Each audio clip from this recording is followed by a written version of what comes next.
nek jahe iki ora ning tipake menungso. Hmm.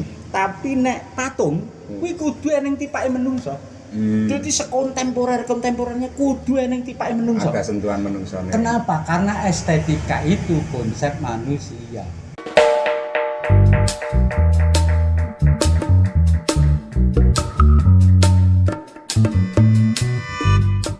Terima kasih nih, hari ini kita sama Mas Lea ini.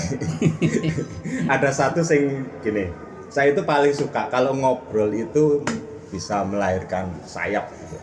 Melahirkan sayap, ya. Sayap. Ya. Melebarkan sayap.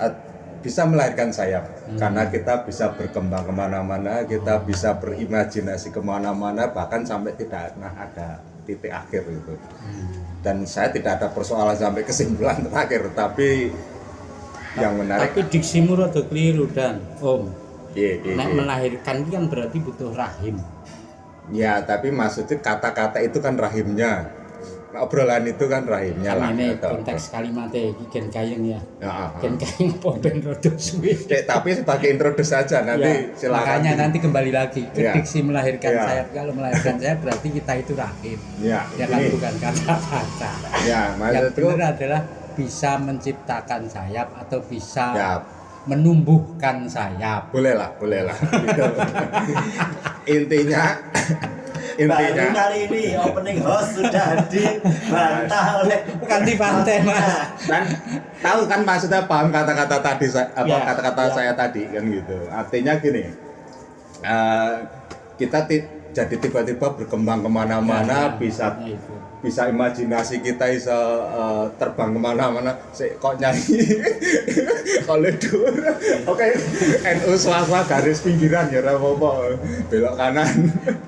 Loh, kopiah itu bukan berarti NU, bukan hanya berarti NU atau tidak selalu NU, Muhammadiyah atau Islam. Oke. Ini kan sebenarnya kan Melayu. Ya, jadi ingat Bung Karno itu waktu pertama kali mengikuti persidangan dengan orang-orang Eropa, itu dia itu bingung, bukan hanya dengan orang Eropa, dengan kaum kebangsaan waktu itu. Dia itu bingung.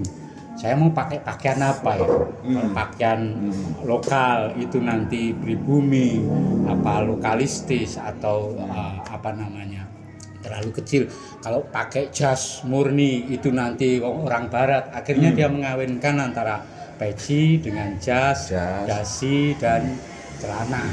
Jadi perkawinan antara barat dan timur. Adaptasi. Ya. Adaptasi. Jadi ini bisa ditafsir begitu. Ya, oke, nasib. Tahu kan, akhirnya kita bisa kemana-mana dari satu kata saja. Itu loh maksudnya. Dan orang sebelah saya ini termasuk orang yang punya daya itu. Makanya saya bilang saya suka. Gitu. Ya meskipun Mas Lea itu bukan berasal dari Bali gitu, tapi dari Semanggi. Ya beda. Sumadilaga. Hah? Sumadilaga. Itu Semanggi ya itu. Enggak, Semanggi itu sebelah timur saya. Dulu ada lokalisasi namanya Sile, lokalisasi terbesar. Kampung saya itu namanya Sumadilagan, itu di sebelah barat itu selatan. Pasar Besi Rongsoan.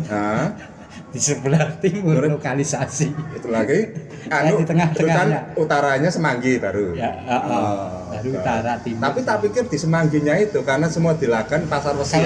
Kalau Semanggi pasti saya lebih rusak. Makanya adik sama-sama lah. Pertama saya ingin tahu dulu lah. Itu sosial, meskipun saya itu udah bertahun-tahun berteman ya, sejak zaman kuliah sampai sekarang. Saya tanya, nama sosiawan Lea itu nama panggung atau nama asli? Itu seperti Bung Karno tadi, mengawinkan antara apa namanya bacaannya orang tua dengan bacaannya teman-teman SMA. Nama orang dari orang tua Sosiawan dan seterusnya bagus sekali. Sosiawan nana. Iya, nana-nananya apa itu? Jangan, itu terlalu bagus, saya nggak kuat.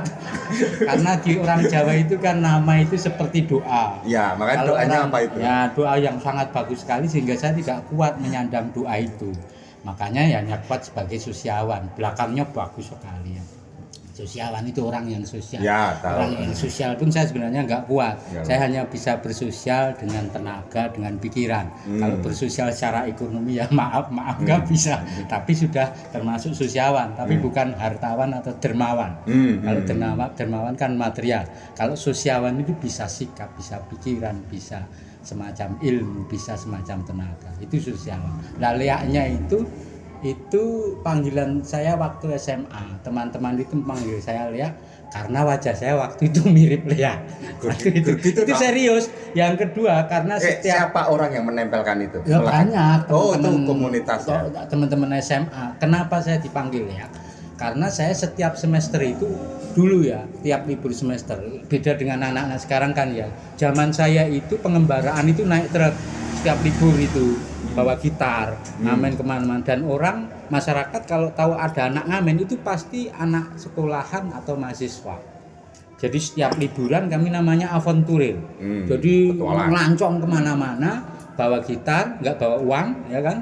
Terus gonceng-gonceng truk, gonceng-gonceng truk, mobil bak terbuka sampai ke Bali. Setiap semester saya sampai ke Bali dengan cara begitu. Kalau lapar ngamen, bahkan sampai akhirnya lebih. Pulang itu dapat uang lebih dari ngamen karena dulu image-nya ya, kalau anak ngamen itu pasti pelajar atau mahasiswa yang melakukan aventurir ya kan. Itu setiap kali saya pulang dari setiap semester saya selalu aventurir ke Tangkuban Perahu, ke Jakarta, ke Bali. Lah yang di Bali itu pulang-pulang sudah masuk sekolah. Jadi pagi-pagi saya nggak sempat mandi, nggak sempat ngapa-ngapain, pinjam seragam teman saya, langsung masuk kelas. Wajahnya masih berantakan. Nah, ini lihat Balinya datang, Balinya datang. Gitu. Sejak itu saya dipanggil ya. Dan saya baru kali ini loh dengar cerita ini. Jadi saya kawinkan dengan nama dari orang tua. Sosiawan ya udah. Oke, jadi itu ceritanya. Karena dulu saya kan sudah nemuin jenengan itu, ketemu jenengan kan dalam kondisi ya jenengannya lo Lea, kalau sosial Lea ngono gitu dan kok waktu itu kebetulan juga nama nickname ya istilahnya apa panggilan atau harapan ya era-era saya itu. Tapi soal Lea saya jadi bersyukur karena ada filosofi tersendiri tentang Lea. Lea itu ternyata proses pangleaan namanya. Dari di sana itu ada semacam dukun atau orang pinter begitu ya. Kemudian ketika mau melakukan sesuatu ya, kemudian dia melakukan proses pangleaan untuk menjadi Lea. Atau Lea itu proses belum selesai. Nah, saya agak bersyukur dengan nama itu karena saya itu berproses, Om Daniel. Jadi selama tidak pernah sampai. Karena tidak pernah sampai, makanya itu dinamis. Jadi kalau saya sampai mapan, establish, tidak berkarya, kaya raya, pinter banget, sampai nggak ada yang nandingi, selesai saya. Kalau Lea nggak proses, selesainya kapan? Nanti kalau mati. Kalau saya, pangleaan itu juga begitu. Ternyata ada penafsiran begitu. Jadi, ya itu Bang. Kalau yang sampai di kita, Lea itu kan siluman yang sangat seram, menakutkan, suka membunuh. Narasinya kan begitu. Oke lah, ada narasi begitu, tapi dari prosesnya pangleaan, Lea itu sebuah proses, sesuatu yang belum selesai. Dan sebagai manusia itu ketemu dengan ajaran agama saya misalnya atau agama yang lain ya. Karena manusia itu selama di dunia ini proses. Berarti belum selesai. Punyanya taksu gitu. Ya. Apa? Taksu Bali. Ya kan Lea kan juga Kasanah Bali ya. Kasanah Bali, taksu juga. Tapi kalau taksu kan semacam apa ya? Semacam transenden apa? Bukan, taksu itu semacam kemampuan spiritual yang tiba-tiba menjilo kemudian dia ahli melakukan sesuatu kan begitu. Nah, itu sepengetahuan saya. Laleng deskripsi pangleaan itu juga dari Bali nggak yang ini tadi? Iya dari Bali, itu tafsir tersendiri. Kalau tafsir yang stil kita kan pangleaan Lea itu kan kejam, membunuh, ilmu hitam ya kan. Malah terlalu sebuah karakter. Bukan, Lea itu yang saya dengar yang terakhir dan saya agak bersyukur itu proses. Sama itu berarti. Menarik juga sebenarnya. Dari sisi prosesnya melihatnya, bukan dari aktivitas atau akibat atau konsekuensi yang mengikuti, tapi sebagai sebuah proses gitu.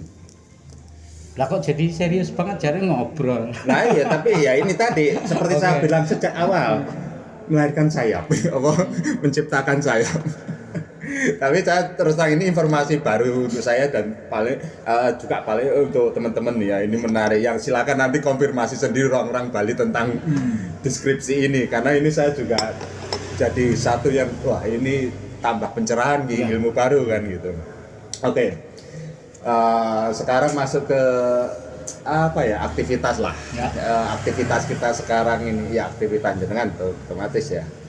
Terus terang ini kan jenengan adalah penyair, terkenal penyair, dan meskipun Anda teaterawan, penyanyi keroncong dan lain-lain, Aktor film.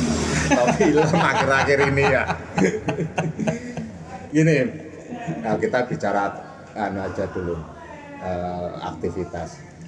Saya nggak tahu ya apa yang terjadi di Jawa bagian utara. Lepas dari kue diapresiasi di sana ya, di Kudus, Pati, Rembang dan sepiturute itu, jenengan itu kan banyak aktivitas ke sana. Dan begitu riuhnya dunia syair di sana.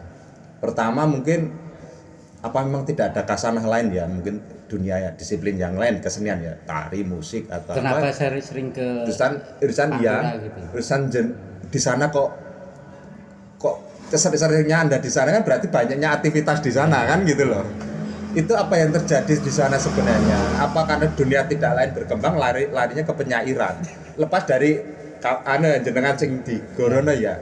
Ini kepengen tahu aja informasi apa yang terjadi di Jawa bagian utara itu yang Ya nanti saya akan ngomong tentang Jawa bagian utara atau Pantura. Pantura. Dari perspektif kebudayaan atau Ya, kesenian. itu menarik. Tapi saya klarifikasi dulu bahwa sebenarnya saya itu tidak hanya ke Pantura. Jadi saya ke Sulawesi, ke Jakarta, ke Surabaya. Jadi Pantura itu bagian dari jadwal saja. Cuma kadang-kadang memang tidak tercover medsos ya. Ya, makanya orang tercovernya Bahkan waktu pandemi pertama itu saya sampai di Sulawesi, tekan Makassar, tekan Ngendi sebenarnya ya. Cuma kadang-kadang atau Om Daniel atau teman-teman di Solo taunya ke Pantura lagi, enggak sebenarnya itu salah satu saja, tapi merata kalau belakangan merata ya. Itu satu. Jadi ini soal informasi dan soal mapping ya. mapping benar. Gue kurang melebarkan sayap untuk membaca diriku. Terlalu gelap dan terlalu leak. Susah ditebak. Kudu membaca lebih cermat, lebih kafah. Itu Makanya tabayun. ya itu. Bahkan terakhir ini saya dapat proyek untuk bikin drama kolosal, itu rutin sebelum pandemi rutin. Drama kolosal tapi jangkauannya seluruh Indonesia dengan cara apa direkam. Jadi, drama kolosal itu melibatkan 18 kota se-Indonesia, mulai Timika, Pontianak, Wamena, Surabaya, macam-macam sampai Solo, Jakarta, Jogja. Itu Februari besok itu proses, kemudian Maret mulai pengambilan gambar atau syuting ya, dengan metode pandemi seperti sekarang ini. Artinya saya cerita peta saya ya, peta kerja kreatif saya. Tentang Siap, matur suwun Pak. Itu. Jadi itu perlu Enggak, aku pengen perlu malah dikatakan lagi. di sana Kemudian itu Pantura bagi saya itu memang menarik. Hmm. Pantura, Pramudia Anantatur lahir di Pantura, Di Blora. sedulur sikep ada di sana. Siapa musuh Danang Sutawijaya ki, Om? spontan gini susah nih. Saya mikirnya. Kuwi lho sing ngalah. Sing musuhan karo Joko Tingkir, kemudian sing maju Danang Sutawijaya. Bupati Jipang Panolan itu loh. Itu ada di sana. Kemudian Mas Marco itu juga ada di sana. Ya kan? Kemudian Pati, Bupati Bang Joyo yang berani kepada Kasunanan itu ada di sana. Jadi orang-orang Pantura itu luar biasa biasanya karena saya melihat mereka mempunyai etos kemandirian, kemandirian ideologi, kemandirian kebudayaan, kemandirian politik yang tinggi. Bahkan belakangan lahir orang-orang keras. Pramudia itu kan sangat keras sekali. Sangat orangnya atas sekali itu. Kudus, Pati, ada Sunan Kudus ya. Pati itu juga luar biasa. Saya sering ke situ karena awalnya dulu sebenarnya gali data. Oke. Banyak data-data perlawanan yang di sana itu tersembunyi. Termasuk yang terakhir kan gagalnya semen masuk ke Sukolilo. Itu kan luar biasa. Mana ada? Kendeng itu ya? Kendeng ya, Kendeng Utara itu luar biasa. Itu Rembang bobol. Ya kan Pantura yang lain bobol, Gresik bobol duluan. Sukolilo selamat sampai perlawanan itu melahirkan apa namanya data-data yang bagi saya menarik. Bukan sekedar perlawanannya, tapi bagaimana mereka mempertahankan diri, entah persoalan keharmonisan kehidupan, entah keseimbangan ekologis atau keseimbangan kebudayaan. Sampai sekarang saya memang favorit ke sana pasti nyari data.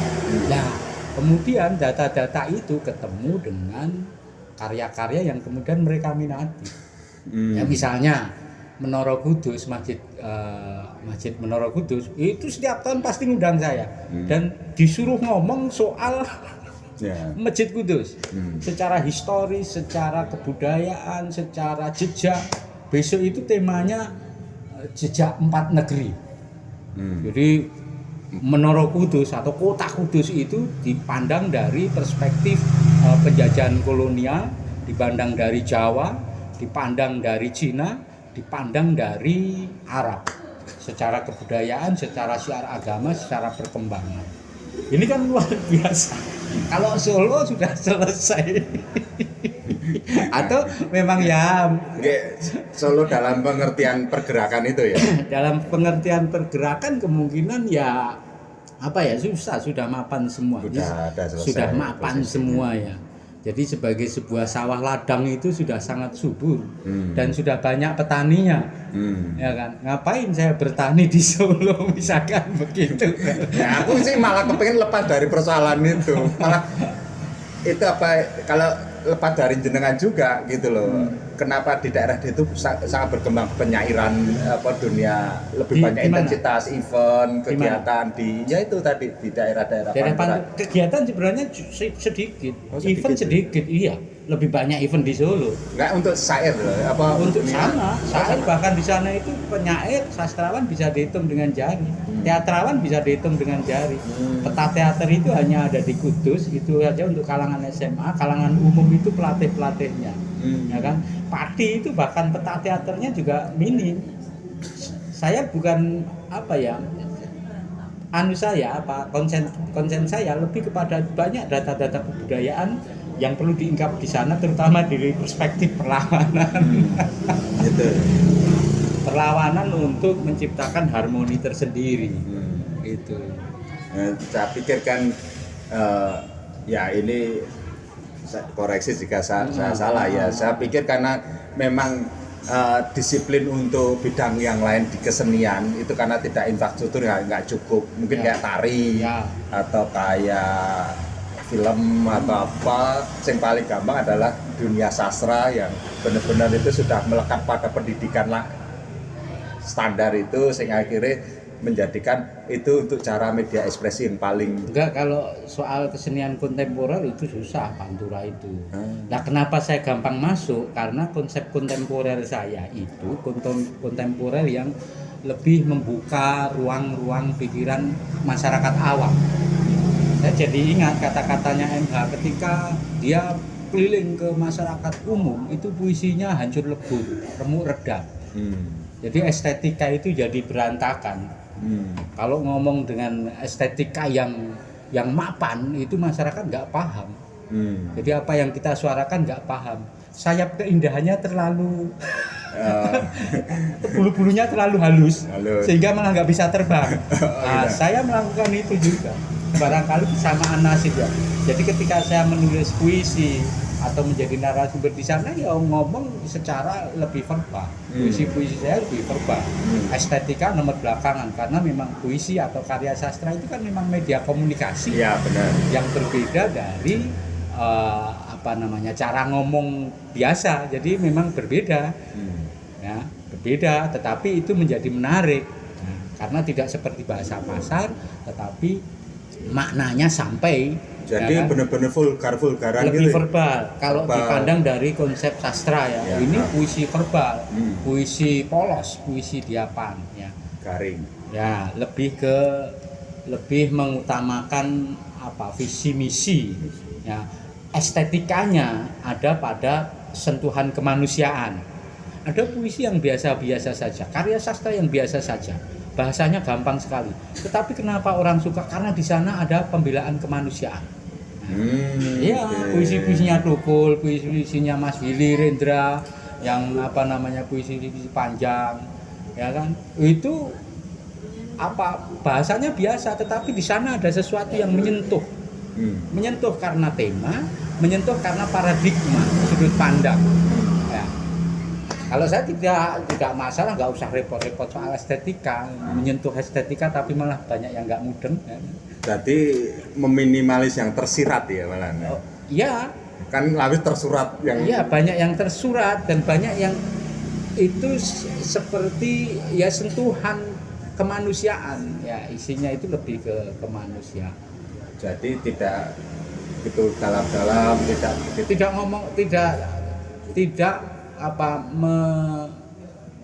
Tidak mengandalkan estetika, berarti tapi kalau mengandalkan makna dan sentuhan. Jadi ya bahkan semiotikanya aja nggak begitu ini Loh, banget. kalau semiotik, tata bahasa itu harus, sastrawan itu harus, ya kan. Kemudian kosakata itu harus. Ya tapi Itu kan semua bahasa simbol kan berbeda. Makanya kan ada apa sih istilahnya simbol universal sama simbol lokal itu apa? itu problem pemahaman umum. Kadang-kadang sastra atau estetika itu yang simbol lebih tinggi daripada yang verbal, itu belum tentu. Ya kan? Tapi kalau masyarakat perkotaan, keraton begitu ya simbol bedoyo ya kan, itu simbol. Orang nonton bedoyo nggak suka, tapi pinggiran nonton reok seneng banget. Ya kan? Orang keraton nonton reok, wah norak itu, jaran kepang norak itu. Tapi sekarang di masyarakat global mana yang diterima? Nah kalau gitu retorikanya di mana? Retorika apa? Retorika untuk orang akhirnya kayak jelek. Kalau langsung frontal Karya seni itu dia harus komunikatif. ya benar, itu saya setuju. Itu harus komunikatif. Yang pertama itu. Baru kemudian dia ada misinya, kedua. Misinya, dan misinya selalu kemanusiaan. Oke. Nah, Ya. Yang ketiga baru estetika. Estetika itu nomor 3. Estetika ini, ya kan, ini bisa dicapai dari komunikasi. Komunikasi biasa itu bisa estetis banget. Termasuk misalkan orang pacaran itu ya, yang namanya romantis itu ternyata bukan tempat, kata-kata. Apakah kata-kata simbolis? Ya. Apakah kata-kata simbolis? Tidak. Kadang-kadang peristiwa-peristiwa biasa, tetapi jarang kita temui, ditangkap semua orang, itu jadi romantis, itu jadi estetis. Nah, ini ketemu si Lea. Saya kalau ngambil ya ini Lea. Oke. Saya jadi ingat dia pernah cerita tentang Mbah Rujito. Kembaran. Mbah Rujito nonton Borobudur terus eneng bulan. Itu kan hal yang biasa. Tetapi oleh si Mbah Rujito sebagai penata artistik itu kemudian diwujudkan di panggung menjadi estetika yang luar biasa. Ya. Itu maksudnya. Sensibility-nya. Hal-hal biasa. Jadi akuntabilitasnya jalan. Yang kedua tema. Tema itu juga memunculkan estetika tersendiri. Nah. Ya, jadi ingat satu puisinya Tukul, bagaimana ada bekecot mau nyebrang rel. Itu kan sesuatu yang biasa. Tetapi ketika itu ditulis, difokuskan, bagus banget. Bekecot karo rel. Bekecot itu agraris, rel itu kolonialis dulu, kolonialis. Western barat akhirnya kan belum sesuatu industri, yang bertentangan. Ya, saya jadi ingat Dr. Sivago, ya kan? Itu ada rel 2, kanan dan kiri tidak pernah ketemu. Ending dari novelnya itu. Kita itu dekat tapi tidak pernah ketemu. Rel ini kan sesuatu yang biasa. Saya jadi ingat juga Pak Putut Pramono almarhum. Dia menerangkan tentang batu kali. batu kali itu neng kali ora neng gunane. Ora neng hargane, tetapi begitu pindah ke galeri jebret kayak lampu melahirkan estetika tersendiri. Jadi estetika Mas itu tidak harus daki-daki. Ya, saya menangkap ini diskusinya sangat estetik sekali karena bener ya. sampai Sing bajita kuwi mau anu nang tambah. Ya ini Estetik banget. menarik. Terus Ya, aku ngerti. Ya. Beberapa kali kan neng kampung. Saya itu kalau di kampung, saya kalau manggil ya itu ya. Ya itu kalau mengambil saya, ya. Ini kan estetik ya. Saya kalau di kampung itu orang biasa. Wong mbok Pak Ye kuwi nang kampungku bola-bali ngomong estetika aku ora nyedak wae ora karena memang aku nang kampung iki dikenal sebagai orang kampung ya suka macul, suka linggis-linggis, suka ciblon, reget-regetan kayak begitu itu. Nah, rumahane kanca-kanca nek aku liwat truk numpak truk ngono kan wah estetik banget kayak. Jadi Menghindar. orang menghindar itu memang takono lihat. Saya juga percaya bahwa estetik itu naluri ya. Apa insting kita sendiri berindah-indah kepada karakter kita. Bahkan kita di kamar pun kita kan pengen noto. Itu kan ya estetik juga. Intinya estetika itu ada juga ini sudut pandang yang lain ya. Almarhum Abe Sutopo itu pernah bilang apa bedone jahe karo patung kontemporer yang enggak jelas itu loh. Ya kan. Nek jahe iki ora ning tipake menungso. Tapi nek patung kuwi kudu ning tipake menungso. Jadi sekontemporernya kudu ning tipake menungso. Ada sentuhan menungsone. Kenapa? Karena estetika itu konsep manusia. Hujan itu estetikanya Tuhan. Kalau kita mau memasukkan ke dalam estetika manusia harus ada bekas manusia. Kelingan mau waktu kali, ya. Kelingan Borobudur karo bulan, ya estetika Gusti Allah. Ketika itu masuk ke dalam estetika dalam konsep iki mau, ya. Aku kudu ning tipake menungso. Ya raya.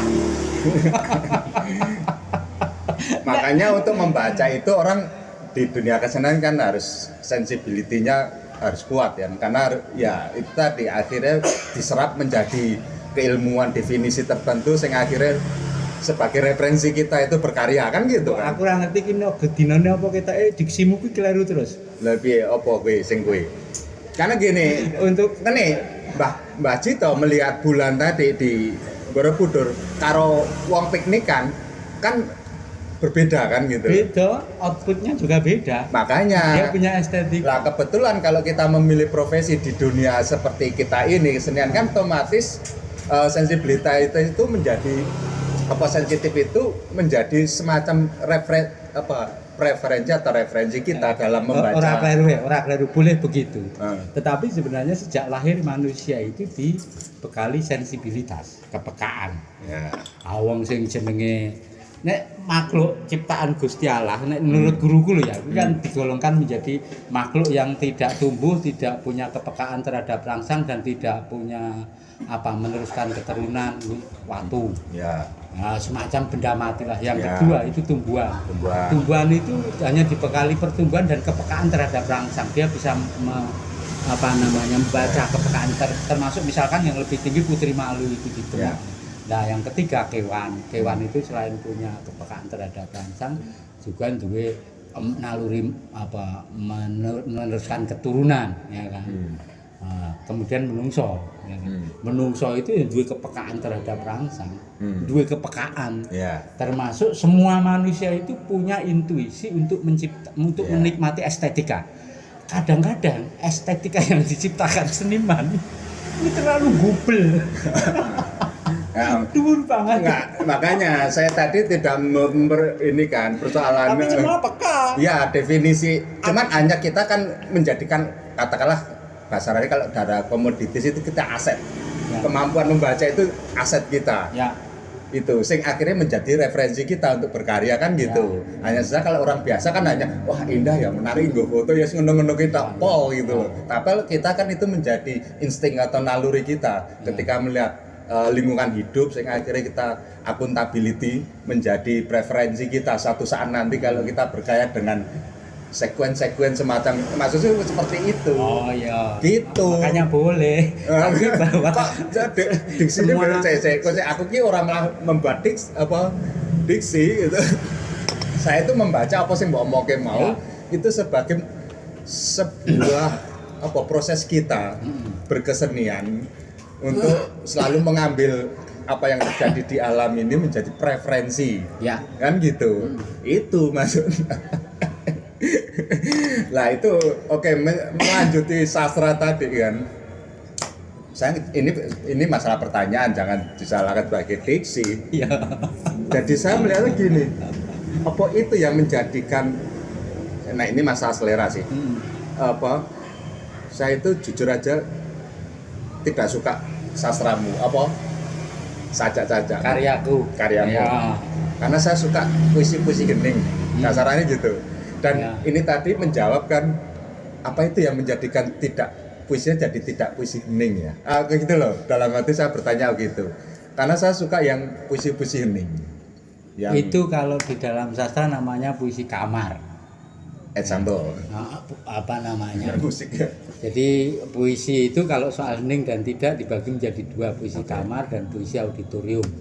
Puisi auditorium itu puisi protes, puisi mimbar, puisi yang dibaca enak. Ya. Terus kemudian ada puisi naratif. Kalau puisi hening itu puisi kamar tentang kesepian, tentang kerinduan. Biasanya simbol-simbolnya simbol-simbol kesepian juga. Daun jatuh, angin, bunga, matahari, kan gitu. Nah, kenapa saya tidak menulis begitu?